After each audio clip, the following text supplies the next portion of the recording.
when I was first asked to do this, I thought, I haven't even seen TED. How am I going to talk about it? But I rented it to do this, and the first thing I thought when I was watching it is, well, first it's funny, but it's also kind of gay, like homosexual. And everyone knows Seth MacFarlane is gay, right? He lives with his mom. It's not about the movie.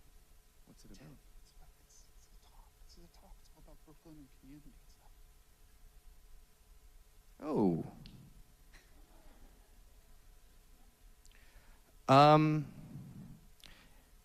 Anyway, Ted's a great movie. It's in the gay genre, just like a Spike Lee movie would be like a black movie, like, you know, Do the Right Thing. It's just a different context, different culture, but it's still a good movie.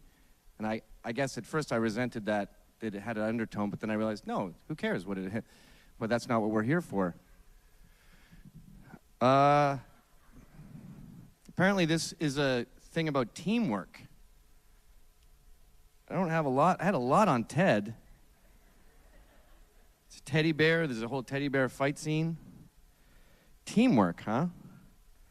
I fucking hate teamwork. What is worse than teamwork? This whole seminar is about teamwork? Everyone here is talking about fucking teamwork? Teamwork is the bane of it's the bane of America's existence. Does anyone actually really believe that teams are more effective at a task than an individual?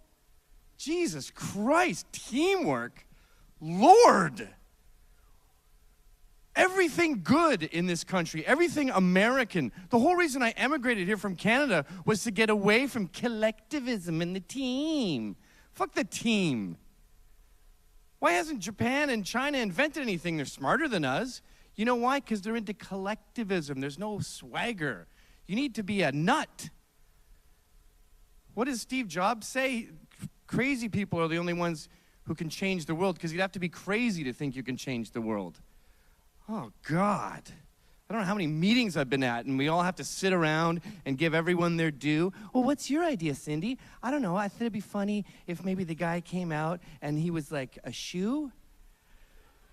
Oh, Lord. And then you have to go, that's an interesting idea. It'd be very expensive, but we'll see what we can do with that. Half my fucking job is placating idiots because they're part of the team. Half of meetings I'm thinking, can't I just go back to work? I got to go create stuff that I'm good at by myself.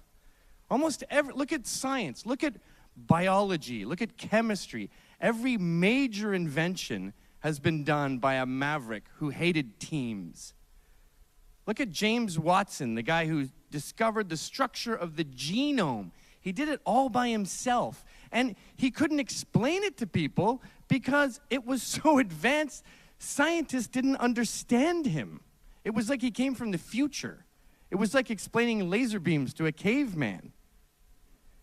Then Francis Crick came along. He individually discovered the same thing, and they both went, oh, good, I'm not insane. Yeah, you see, the genome is like this, and you can duplicate it. Science wouldn't exist with teamwork. It's all about the individual. Look at Barbara McClintock sitting away, a little kind of an ugly old lady with her little microscope studying chromosomes. Everything we know about chromosomes is from her crazy research that she did all alone. She's the reason we know why tumors exist. She's the reason we know that antibiotics there's certain viruses that become immune to antibiotics. You know that whole thing about finish your medication? That's because of her. She's saving your life. She's curing cancer. I don't even think she's alive anymore. But her research, her individualism is saving our lives. Look at Norman Borlaug, the guy on his own, and don't talk about his team, okay? Those were his employees, all right? That's that Obama bullshit. You didn't build that. No. An individual did that as a leader and then had employees flaking behind him. Norman Borlaug saved 1 billion lives. He discovered a tiny, weird little Mexican dwarf corn that can survive anything and saved the third world. 1 billion fucking lives. But no, we got to have a Che Guevara shirt on because he's the collectivist. Che Guevara shot 3,000 people in the head in the name of teamwork. Norman Borlaug saved 1 billion lives in the name of individualism. God, teamwork. I hate the word, makes me want to puke. The team. And you know who likes teamwork? Incompetent people. They're like lampreys on a shark. They just, can we be a team? Get off of me. No, we do it together as a team. I don't want you in my team.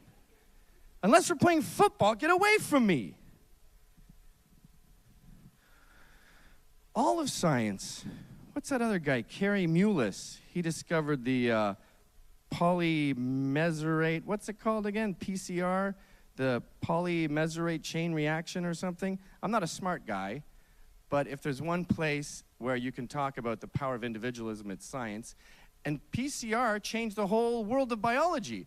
Now when scientists talk about it, they have pre-PCR and post-PCR, like AD and BC. He's the Jesus Christ of fucking biology. Speaking of Jesus Christ and evolution, you can't talk about evolution without citing Barbara McClintock's research, because she's the one who discovered all these morphing genes, the jumping genes. That's her shit. God damn. Look at comedians. Can you imagine Jim Gaffigan or David Cross or any of these people, or Sarah Silverman, if the audience came up later and went, I got an idea. What if when you're doing that whole cum joke, you had like a pillow there that had like a weird stain? Okay, let's try to incorporate that into the joke. Who's next? Let's have some more cooks to spoil the broth. Look at music. Ask Ronnie James Dio about individualism. Any band worth their salt has their Pete Townsend, who writes all the songs, does all the shit, and everyone goes, okay, and then I go, teenage, what land? And then I'll just go, yeah, wasteland. I love it. Bang. And any band that has any kind of collectivism breaks up, because the egos clash. You need an individual. You need teamwork. Jesus Lord. It's easier to think of things where teamwork would be good. Football, murdering a guy,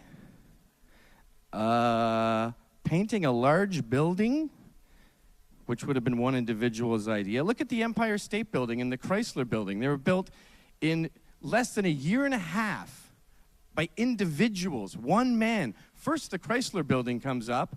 During the Great Depression, wham, it's up in a year and a half.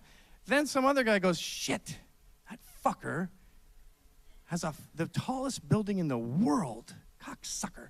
I'm doing it. I'm doing a bigger one. Boom! Empire State Building in a year and a half. Again, during the Depression. These were one man. Yes, he had employees. I know he didn't build that, but he built that. Okay? The mix who laid the bricks were getting paid. I really wish this was about the movie, because there's a lot of funnier parts in there. Science, the arts, comedy. Look at Roy Lichtenstein or Andy Warhol. Those guys had individual visions. Yeah, but someone silkscreened those Warhols. Fuck off. He paid someone to silkscreen those things. He had an individual vision. Roy Lichtenstein goes, I got an idea. It'd be funny if I knew exactly how he talked and I could do a perfect Roy Lichtenstein. I have an idea. I'm going to paint a comic panel exactly how it's done. And I'll try to duplicate it, and it won't be perfect, and that imperfection will be my art. Oh, life-changing event, altered the course of pop art forever. He's at the fucking Guggenheim every Sunday. That was an individual, okay? It's sane to go with the grain. It's safe to acquiesce. That's the smartest, sanest, most rational thing to do. And I'd rather have insanity, please. I'd rather have the nuts that go against the grain. It's the nuts who built America. It's the nuts who changed the world. It's the nuts who improve our lives with revolutionary inventions. It's the nuts who win Nobel Peace Prizes. Fuck the team. I'll take the nut. Thank you very much.